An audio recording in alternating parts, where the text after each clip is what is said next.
मुझे ये समझ नहीं आता कि जो आज केंद्र में सरकार है वो मजदूरों को जो काम की गारंटी आर्टिकल 41 के तहत दी गई थी, आखिर उसको क्यों छीन लिया उन्होंने। इन्होंने विकसित भारत ग्राम जी नाम बदलकर केवल नाम ही नहीं बदला है, बल्कि जो पंचायतों को पावर थी, एक तो वो पावर छीन ली, दूसरा 40% बोझ राज्य सरकारों पे डाल दिया।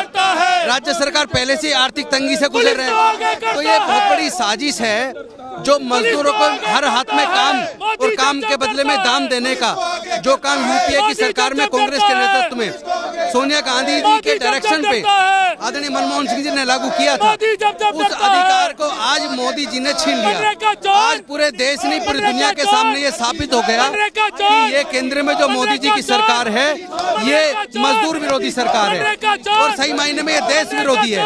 क्योंकि अगर मजदूरों को, गरीबों को किसी कानून ने सशक्त करने का काम किया है, उनके स्वाभिमान का जीवन दिया है, तो वो अधिकार मनरेगा के माध्यम से मिला।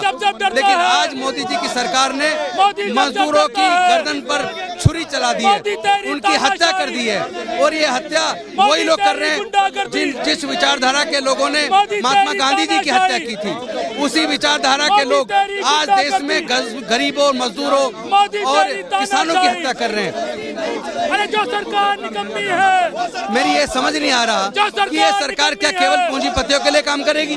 क्या देश की जो बाकी जनता है, देश की महिलाएं, दलित है, पिछड़े, आदिवासी, गरीब है, मजदूर है, किसान है, क्या उनकी नजर में वो नागरिक नहीं है? अरे सब लोग जितना रिवेन्यू इकट्ठा होता है, ये रिवेन्यू केवल पैसे वाले लोग नहीं देते। एक मजदूर जब बीड़ी का बंडल खरीदता है, माचिस खरीदता है, जूते चप्पल खरीदता है, उसमें भी वो टैक्स देता है। उसी टैक्स से केंद्र सरकार को रिवेन्यू मिलता है और उसी टैक्स के पैसे से सरकारें चलती हैं। कोई भीख नहीं दे रही थी सरकार, वो जनता का हक था। लेकिन ये जिस तरह मनरेगा को खत्म करके विकसित भारत ग्राम जी लेके आए और उसमें पूरी तरीके सारी पावर केंद्र ने अपने हाथ में ले ली।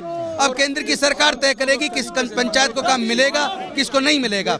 लेकिन ज्यादातर राज्य 40% का अतिरिक्त बोझ की वजह से अपना कंट्रीब्यूशन नहीं दे पाएंगे और ये योजना ठप हो जाएगी। मजदूरों के हक को इन्होंने छीन लिया है।